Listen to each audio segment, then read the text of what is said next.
couple of weeks ago now was a site which dated back 46,000 years was destroyed for mining exploration. The site was significant. It had a number of kind of significant artefacts found for that site. There's some 7,000 artefacts being recovered from there, but there's still obviously many more there. Some of the sites included, I think it was a hair traditional belt, which was carbon dated back to 4,000 years. There was a kangaroo bone, which was used for a tool instrument, which dated back, tens of thousands of years, and the rock overhangs, which dated back 40,000 years. So, in anyone's language, it's a pretty significant site. So WA, as every state does, has their Aboriginal Cultural Heritage Act, and so they would apply to kind of have access to the site, and they would negotiated that both with the community and also the state government to be able to have access and and do what they need to do the mining there. So that's how the process works.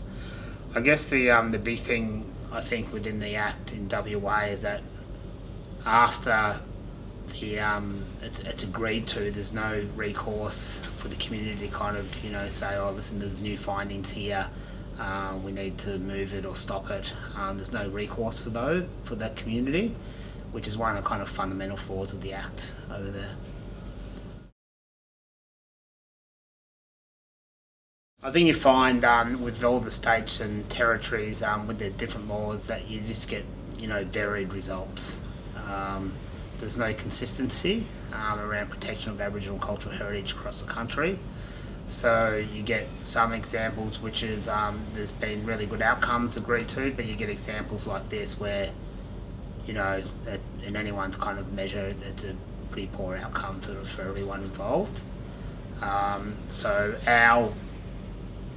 Something we've been working on for some time now is kind of bringing some national reform to Aboriginal cultural heritage and its protection. So I think there needs to be some clear leadership shown here.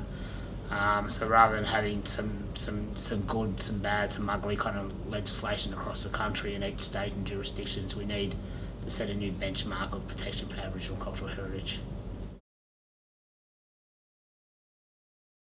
The NNTC working with Aboriginal Victorian Heritage Council, Melbourne University on a standards project, some national standards for Aboriginal cultural heritage.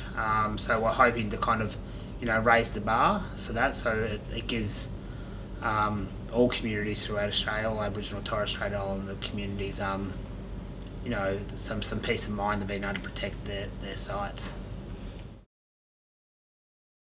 I think one thing that's important to note is that Aboriginal and Torres Strait Islander communities aren't necessarily opposed to kind of development. They just want to be able to have a right to actually be able to kind of be at the table and negotiate, fair outcomes for their people. So that's one of the things. You need to be able to get to the table and be able to negotiate their outcomes and being able to empower to do so. So you need to be able to resource that. I think the principle of free, prior and informed consent is really important, and it's one thing kind of saying that, but it's another thing practicing that. So we need to kind of turn that phrase into practice, and that would be a best practice model. So you need to be able to free, prior and informed consent. So I think that's a good baseline to be able to start from with the UNDRIP principle.